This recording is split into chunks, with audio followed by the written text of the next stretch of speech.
आज आपका बहुत बहुत स्वागत है। मैं विवेक बिंद्रा, कोई बड़ा बिजनेस नहीं, कोई मोटिवेशनल स्पीकर नहीं। आज आपसे असली मोटिवेशनल स्पीकर से मिलवाएंगे।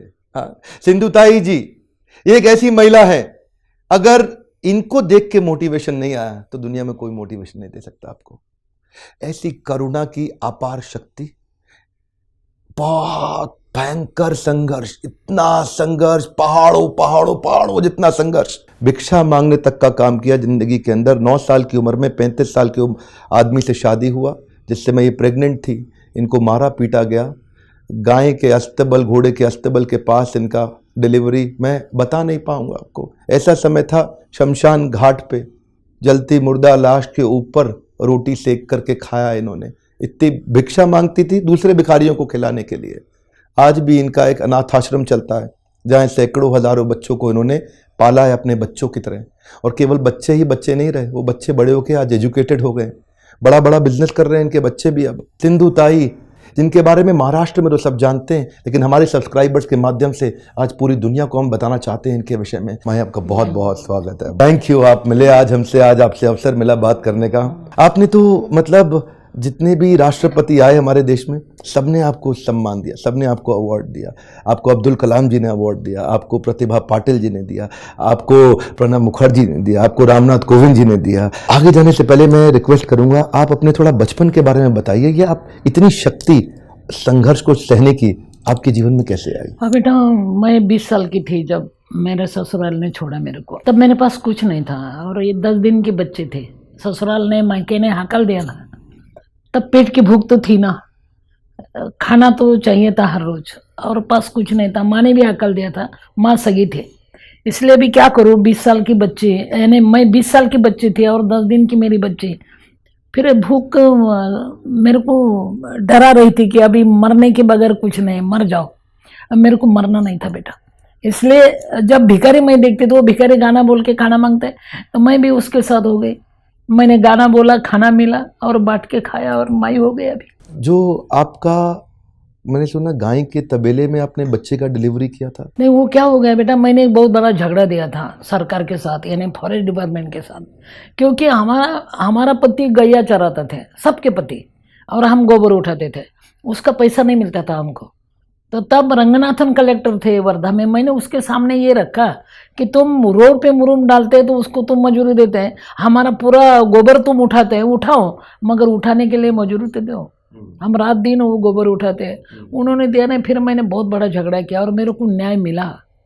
कलेक्टर ने मेरे को न्याय दिया। मगर हुआ क्या बेटा, यानी सब लोग उनका भला हो गया, मगर एक का तो बुरा हो सकता है ना। तो वो जिसका बुरा हो गया वो मेरे पीछे पड़ा। और मैं 9 महीने की प्रेगनेंसी थी। तो उन्होंने मेरे पति को बोला कि तेरे पत्नी को जो अभी गर्भवती है ना, वो तेरा नहीं, बच्चा मेरा है। तो कौन सा पति मेरे को स्वीकारेगा। उन्होंने मेरे पेट पे लात मारी थी और मैं बेहोश हो गई थी।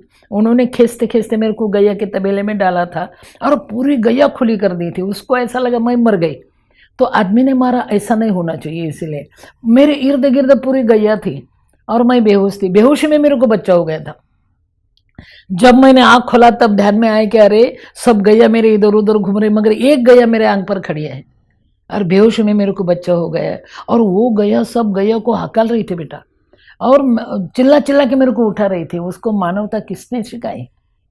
मैं कैसे तो भी खड़ी हो गई, उसका गला पकड़ के मैं रोई। उसको मैंने वचन दिया कि तू, अरे आदमी ने तो टाक दिया, मेरे को छोड़ दिया, फेंक दिया, तू गैया होकर मेरी मैया बनेगी ना। मैं आखिरी दम तक सिर्फ मैया बनूंगी, बस। गया को वचन दिया और मैया हो गई रे। बाद में वो बच्चा लेकर के आपने मतलब भीख मांग के अपना जीवन चलाया। पहले तो मेरा बच्चा का जन्मनाल मैंने पत्थर से तोड़ा रे। वो कैसा करे, मेरे पास क्या था, कुछ सामान नहीं था, कोई भी मेरे पास नहीं था। फिर मैंने उसको टेढ़ा सुलाया और नीचे पत्थर रखा, हाथ में एक पत्थर लिया। पहला पत्थर मारने से मेरे को डर लगा कि अभी ये जन्मा है बच्चा और मैं पत्थर मार रही, मगर इलाज तो नहीं था। फिर मैंने आंख बंद की और पत्थर मारने लगी। वो चुकता था, फिर भी मैं मारती थी, मगर मैं पत्थर गिनती थी। 16 पत्थर मारने के बाद नाल टूटा। तब मैंने सोचा कि ये जन्म हुआ नाल 16 पत्थर से टूटता है, तो संस्कृति का नाल कितना बड़ा मजबूत होना चाहिए। कभी हार नहीं माने आप? हार मानी ना बेटा। एक बार तो मैं रेल के पटरी में बैठी थी कि चलो मर जाते हैं। मगर जब पटरी हिलने लगी तब लगा कि नहीं नहीं नहीं नहीं मरना। वो बच्चे ने मेरे तरफ देखा तो मेरे को ऐसा लगा कि ये मेरे को बोल रही है कि जन्म काय को दिया फिर मरना था तो मैं बोली मरना कैंसल। मैं उठ के नीचे दौड़ गई। मेरे को ऐसा लगता तो रेल मेरे पीछे आ रही। आपने ये सन्मति बाल निकेतन जो शुरू किया, ये आपने कैसे शुरू किया? अब तो आपके पास इतने बच्चे हैं, कैसे आपने मैनेज किया? जिसके पास अपने खाने की सुविधा नहीं, आज उसके पास सैकड़ों हजारों बच्चे। और अभी भी नहीं, क्योंकि मेरे को ग्रेड नहीं, सरकार ने अभी तक मेरे को कुछ नहीं दिया, सिर्फ सम्मान दिया। 4 राष्ट्रपति ने मेरे को सम्मानित किया, मगर ग्रेड नहीं मेरे को। भूख तो हर रोज लगती है ना, इसलिए भूख लगने के बाद मैं भाषण देने के बाद राशन मिलता है बाबा। सरकार ने नहीं दिया ना, जनता को मैंने सरकार बनाया। अरे तुम्हारा बच्चे का एक निवाला दो बेटा, मेरे बच्चे ये तुम्हारे भी है ना, समाज के बच्चे है बेटा। और लोगों ने मेरे को भाषण देने के बाद राशन मिला। अभी मैं भाषण देती तब राशन मिलता है। और मैं गाना गाती बेटा भाषण देते समय के, हमसे न तू खाने की ना पीने की बात कर, मर्दों की तरह दुनिया में जीने की बात कर। और लोग मर्द जैसे जीना चाहते हैं ना, वही इतना ही बोलते और मांगते। आपने वास्तव में मर्दों की तरह जीने की बात करके दिखाई है। माँ, ये आपने बहुत अच्छा बोला, पर कभी कभी क्या होता है ना, ये जो हमारे व्यापारी लोग हैं बोलते हैं आजकल मंदी का दौर है और इतना मंदी आ गया है। एक तो पहले ही खुद से अंदर से कमजोर, फिर ऊपर से वातावरण भी कमजोर, तो ये हो जाता है डबल कमजोर। और जिसमें अगर कस्टमर इनको छोड़ दे, बिजनेस में अगर लॉस हो जाए तो उनके एम्प्लॉय भी छोड़ के भाग जाता है। बेचारे अकेले पड़ जाते हैं कभी कभी व्यापारी लोग। हमारे देश में किसान की फिर भी थोड़ी बहुत चर्चा हो रही है, पर यह व्यापारी जब सुसाइड करने चला जाता है तो उसकी कोई चिंता नहीं करता। मैं चाहता हूं आज ये व्यापारी जब बिल्कुल अकेला पड़ जाता है, हारा हुआ महसूस करता है, तो आपकी ज़िंदगी के अनुभव बड़े गहरे हैं। आपको अगर इनको मोटिवेट करना हो तो आप क्या सुझाव देना चाहेंगे? कैसे ताकत आए इनके अंदर? बेटा एक दिन ऐसा आता है कि दिए में तेल नहीं होता, अंधेरा छा जाता है बेटा, तब तुम्हारे आंसू डालो उसमें, हारना नहीं। आंसू की जो चौ होती है ना, वो खारी होती है, मीठी नहीं होती रे। ये मीठा और खारा तो साथ में चलता है बेटा। कल के बाद खुदा के हाथ जीना चाहिए। मंजिल बहुत दूर है, मंजिल बहुत दूर है, जाना वहाँ जरूर है। रास्ता मुश्किल है, अरे मरना मंजूर है, मगर औरों के लिए, खुद के लिए नहीं। जो और जिनो दे बेटा, खड़ा हो जाओ अपने पैर पर। अरे सुबह तुम्हारी है। ये कोई कवि नहीं है, ये कोई शायर नहीं है, ये वो है जिन्होंने अपनी ज़िंदगी को जिया है, सैकड़ों हजारों लोगों की ज़िंदगी बनाई है। बहुत बच्चे आपने पाल लिए। अब तक कितने बच्चे आपके आश्रम में आए? 250 दामाद है अभी। यानी 50 बहुए है और 750 पुरस्कार है।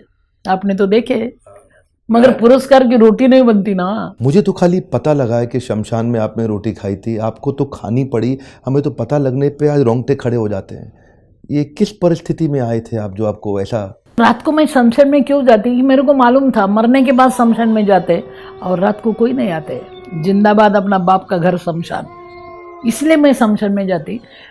जिस दिन मैंने रोटी शमशान में जला हुआ मुर्दे के ऊपर भून के खाई, उस दिन मैं बहुत डर गई थी, क्योंकि हर रोज मैं शमशान में रहती थी मगर मेरे को डर नहीं लगता था।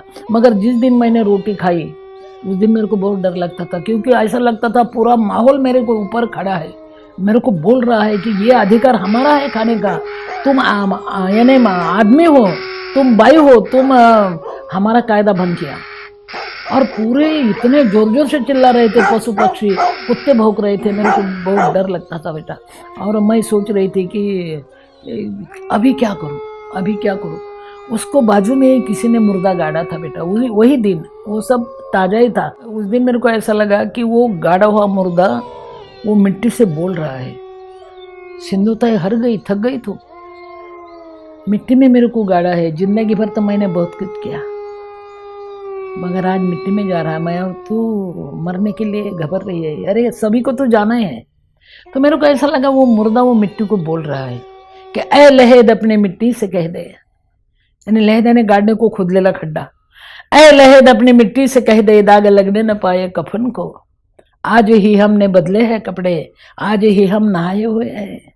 पूरी जिंदगी की नहाया नहीं, अभी समाज ने मेरे को नहाया, नए कपड़े भी डाले। तेरी मिट्टी को बता, वो जरा गंदे हो जाएंगे। जो मुर्दा खत्म होने के बाद मिट्टी को बोलता है कि संभालना, नए कपड़े डाले हैं। और मेरे को तो कपड़े ही नहीं, नए नहीं, पुराने ही नहीं। तो फिर जिसको नहीं है उसके लिए जिंदगी जीना चाहिए अभी।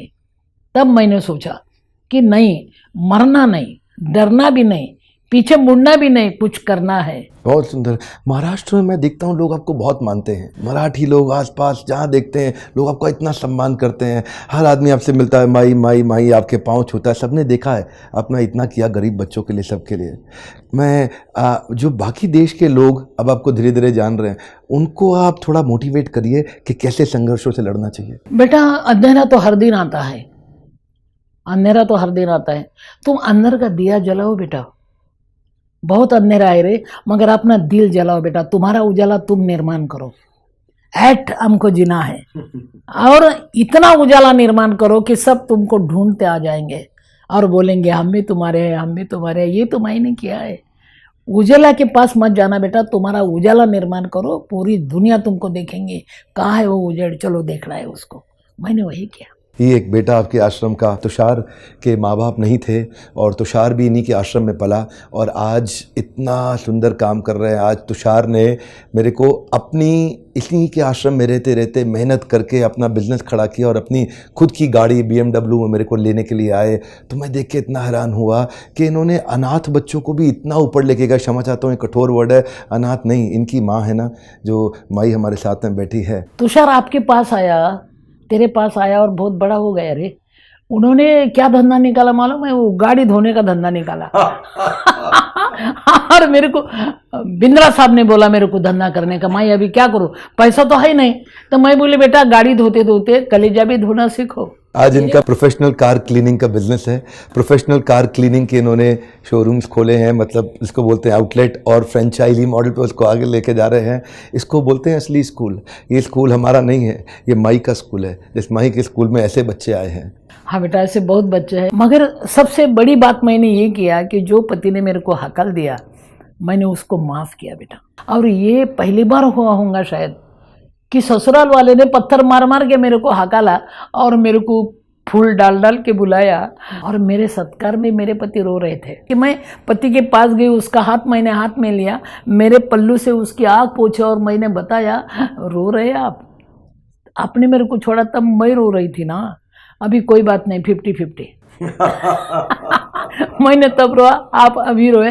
अभी यहाँ खोखते चिकते मत पड़ो, मेरे पास चलो। आपकी हालत बहुत बुरी है। मेरी साड़ी फटी थी, अभी आपकी धोती फटी है। मगर मेरी एक अट है, पति बन के मत आओ, बच्चा बन के आते हैं। मैं आपकी माँ होना चाहती हूँ, बस एक ही रिश्ता है मेरे पास अभी, माँ बनना।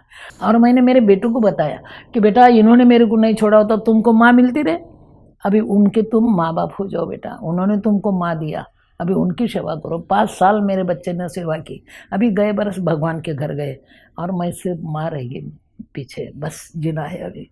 बहुत से आपने मेरे मोटिवेशनल वीडियो देखे होंगे ना, बाउंस बैक करना है, बाउंस बैक करना है, लेकिन हर वीडियो के बाद कुछ एक्शनेबल होना चाहिए। तुषार जैसे लोग आगे बढ़े, तुषार जैसे बच्चे इन्हीं के आश्रम से आगे बढ़े। तो मैं आज एक अपना छोटा सा बिट करना चाहूँगा, कंट्रीब्यूशन। मेरा कंट्रीब्यूशन ये रहेगा कि माई आपके आश्रम में जितने भी बच्चे हैं, जितने भी बच्चे, वो लड़के हैं लड़कियां हैं, जब भी उनको स्कूल करते करते जो भी बिजनेस का ट्रेनिंग, एंटरप्रेन्योरशिप में इंटरेस्ट होगा, वो सारी जिम्मेदारी मेरी है। सैकड़ों हज़ारों बच्चे आपके, उनके सारे पढ़ाई, एजुकेशन, बिजनेस ट्रेनिंग का वो खर्चा हम उठाएंगे। वो कभी भी आपसे आश्रम पे हम कभी 1 रुपये का बोझ नहीं आने देंगे। आज क्योंकि मैं वीडियो कर रहा हूँ आपके साथ में, तो कुछ जिम्मेदारी मैं भी लूँगा कि वो सारे बच्चों की पढ़ाई, जो भी एजुकेशन हम लोग सिखाते हैं, कराते हैं, तो वो हम कराना चाहेंगे। और आप लोगों से भी एक रिक्वेस्ट है, मैं अपनी तो जिम्मेदारी निभाऊंगा, आपसे रिक्वेस्ट है, आपकी जिम्मेदारी ये है कि माई के विषय में इस देश को पता लगे। पता इसलिए लगे कि हारे हुए लोग बैठे हुए हैं, जिनके पास सब कुछ है वो भी हारे हुए हैं। हाँ, वो भी हारे हुए। मैं आपसे रिक्वेस्ट कर रहा हूँ, ताकत आ जाएगी अगर कोई व्यक्ति माई की इस छोटी सी स्टोरी को समझे कि कैसे उन्होंने अपनी ज़िंदगी को नहीं, हज़ारों की ज़िंदगी को बदला है। मैं आगे जाने से पहले मैं चाहूँगा कोई 2 शब्द आप कुछ मैसेज देना चाहते हैं अगर सबको। बेटा कभी कभी थैंक यू बोलो। जो अपने ऊपर संकट आते हैं, बिजनेस रुक जाता है ना, तब वो टाइम को थैंक यू बोलो बेटा, क्योंकि अगला रास्ता अपने को दिखता है। दिन निकलने वाला होता है, थोड़ा सा अंधेरा आ जाता है, फिर भी हारना नहीं, मरना नहीं, डरना नहीं बेटा। ये भी कुछ कम नहीं, तेरा दर छूटने के बाद हम अपने पास आए, दिल टूटने के बाद। टूटने दे रहे हैं मगर जुड़ना सीखो बेटा। और एक बात है, चलना सीखो बेटा, और चलते चलते खुद के लिए तो चलना है ही रहे, औरों के लिए भी चलना सीखो, उसकी भी बहुत ज़रूरत होती है बेटा। और एक बात है, अंधेरा छा जाता है फिर भी दिन तो निकलने वाला है ना, और अंधेरा छड़ जाए और दिल निकल जाए और आदमी को अच्छा जीना आए, इसलिए तो बिंद्रा जी करते ये सब। ये मेरा विवेक आदमी को खड़ा करता है, आदमी को दिखाता है कि अरे तू कहाँ खड़ा है, चल आगे बढ़। क्या बात है, मेरे को ये बच्चा मिला और अभी पूरे बच्चे खड़े होने वाले, देश बदल जाएगा। क्या आग है रे, ये आग है, बिंद्रा यानी आग है बेटा। मेरे को तो कभी कभी लगता है ये आदमी नहीं है, कैसे आया है ऊपर से, भगवान ने भेजा है, ओवर टाइम करके भेजा है उसको। इसलिए मैं खुश हूँ बेटा, तुम भी जो जिन्हें दो, आगे बढ़ो, संकट आने दो रे, संकट को सलाम करो बेटा, क्योंकि संकट के बाद जो आदमी खड़ा होता है ना, वो कभी नहीं लड़खड़ाता, कभी नहीं गिरता, सिर्फ वो औरों के लिए मरता और अमर हो जाता है। मैंने वही किया, तुम भी वह करो, तुम भी वही करो बेटा, मदद करो, देखो तुम्हारा दिल भर जाएगा। धन्यवाद बहुत बहुत। इनका सन्मति बाल निकेतन इनका आश्रम है, उसकी डिटेल नीचे रहेंगी। मैं रिक्वेस्ट करूंगा आप जाइए, जो हो सके अपने एक बच्चे का निवाला जाकर शेयर करके आइए, 2 रोटी अपने हाथ से जाके खिला करके आइए। पर आज आपको रिक्वेस्ट करूंगा, हमारे को ऐसी सिंधुताई जो हमारी माई है, ऐसी और भी कई औरतें चाहिए हमारे देश में बड़ा रेवोल्यूशन लाने के लिए। इंस्पायर करिएगा ताकि औरों को भी जिता सके। इन्होंने दुनिया को जिताया है, हारी नहीं है। एक बात बताएं आपको, जो आदमी खुद जीतने में लगा है ना, वो कभी ना कभी हार सकता है, लेकिन जो दूसरों को जिताता है उसको कभी कोई नहीं हराता है। जो दूसरों को जिताएगा उसे कभी कोई नहीं हरा पाएगा। आपको रिक्वेस्ट करूंगा, इन्होंने दुनिया को जिताया, देश को जिताया है, आप भी सबको जिताइए अगर इस मैसेज को हम पहुंचा सके। अगर वीडियो आपको कहीं और से मिला है, चैनल को जरूर सब्सक्राइब करिएगा ताकि ऐसे वीडियो आपसे मिस ना हो जाए। हमारे साथ जुड़े रहने के लिए और माई के आश्रम सन्मति बाल निकेतन में जाकर के इन बच्चों से मिलकर आने के लिए आप सबका प्रेम पूर्वक बहुत बहुत धन्यवाद।